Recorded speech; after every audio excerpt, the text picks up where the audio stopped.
41. Let's talk ukuleles now. Why not? Here on a Monday morning, ukuleles and the New Zealand Ukulele Trust, and they've got a big event coming up, the Uke Quest 2011, and Mary Cornish joins me in the Kiwi studio from the New Zealand Ukulele Trust. Tell me all about it. Morning to you, Mary. Good morning. Good morning. Now, okay, the Ukulele Trust, how long have you guys been around for? This is our 5th year.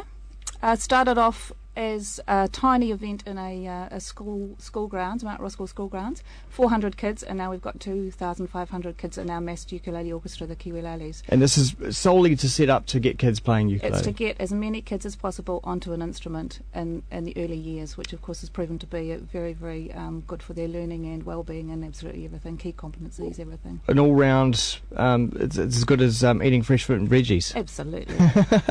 Okay, that's interesting. I didn't know that. So that it can actually spring off from music into other areas of learning totally. as well. You know, what kids with music, music's shown to be, learning an instrument early in life is shown to be an indicator of success. Later on, there's lots of research now. They've scanned the brain and they can see all sorts of neural activity. I certainly wish I'd learnt something it's never too late. Early. Pick up a ukulele. Yeah, this is true. How do you do it? I mean, how do you get the ukuleles in the kids' hands? Well, we raise money to fund schools with instruments. We particularly target low decile schools, so they get top priority when it comes to going on the waiting list for instruments. We've given ukuleles to 48 schools. Yep. And then the next step is to, every year we produce a resource with 18 songs in it and a CD, and that is the teaching material for the year, and then they all come together at the end of the year and they play at the festival, which is on the 26th of November. So that's a songbook? That's the songbook, that you have. the Ukulele's songbook. And what kind of songs are in there? Well, we like to make it predominantly New Zealand Pacific music. There's traditional songs from the Pacific Islands. There's a lot of Kiwi pop, which is fantastic. We've even got an arrangement of Beethoven's Ode to Joy with a bit of a disco funk beat, which the kids absolutely love. So we're trying to expose them to lots of different musical genres, but with a big emphasis on Kiwi music. And the end of that set, which they perform, which takes about an hour and a half for them to get through it, we have the great Kiwi ukulong. So we invite the audience to come and sing a great set of iconic Kiwi songs, including Poye, and we've got Love, Love, Love this year, which is one of the kids' absolute favourites, which Dave Baxter very kindly let us use. Yeah, and funny enough, they had the ukuleles on the stage for the New Zealand Music Awards for that particular song on Thursday. Song, yeah. Okay, so does it all culminate in a big event? Huge event, the New Zealand Ukulele Festival on the 26th of November, Election Day this year. We've gone from, as I say, 400 kids in a school grounds to the Trust Stadium now. We were at Mount Smart. We got bumped off Mount Smart because of the U2 concert, so we had to find another venue a couple of years ago. And we're out at the Trust Stadium now, and that's just a brilliant venue for us. It's worked out well. The grandstand there, we fill it with kids. It's a pretty impressive sight. And because it's the national ukulele event, isn't it? So yes, would there be people from all over the country? Yes, we do have people come from all over the country. We have, apart from what we do with the kids, we also have a community aspect to it. So we run a second stage. There's a big stage outside.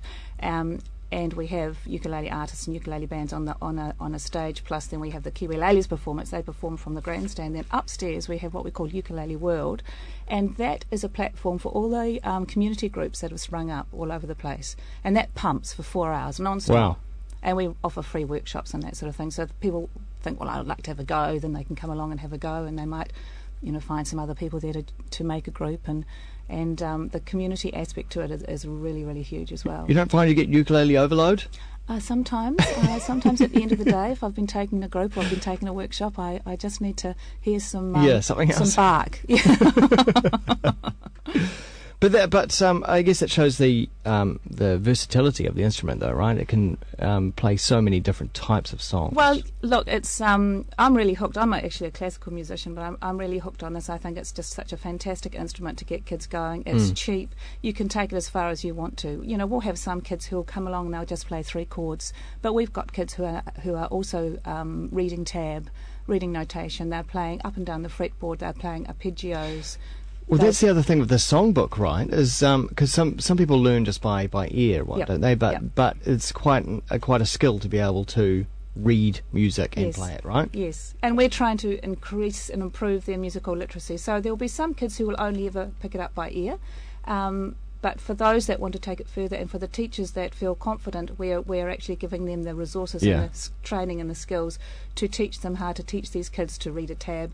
I'm just about to go off to the town hall. Actually, we've got a rehearsal there for our development squad, which is 37 of our best ukuleles, the advanced players. We put them into a proper orchestra. They're playing as an ensemble, there's no singing, and they've had a 3-day course where they've been intensively trained to read tab, and they're reading a 4-part score, and they'll be sitting in an orchestra playing very complex music, complex rhythms, complex chords, and this is a first for us. So, do the Wellington International Ukulele Orchestra turn up at all? Have they turned up in the past? Yes, they have. Last time we were at Mount Smart, they came and entertained. Of course, the crowd loved them. They're great. Yeah. And they've been a role model for lots of groups that have sprung up around the country. Well, it's certainly popular around the world, isn't it? It's very popular at the moment. It has had waves of popularity. It does seem to increase in popularity when there's a recession on, so that could be something to do with it. Indeed. Well, just give us the details once again of the event itself, so the public can turn up to this and watch, and vote. Vote too. Because there's a polling booth. Yes, there. You know your event's growing when the electoral office rings you up and says, "I think we need to put a polling booth at your event because we need to get those voters in." And the returning officer told me he had all the staff really wanted to come and be on duty at the ukulele festival. They thought that would be quite a fun place to be in a polling booth on the day. So you can vote, you can learn to play the ukulele. There's food, there's industry stalls, non-stop music on 2 stages, and of course the main event, which is hearing these 2,500 children sing and play their hearts out. They've been practicing all year and they sound amazing. It's got to be fantastic. Well, there's the website as well, nzukulelefestival.org.nz. Hey, Mary, thanks so much for coming on in and telling us all about it. Thank you very much. That's Mary Cornish there from the New Zealand Ukulele Trust. There we go. Time now here on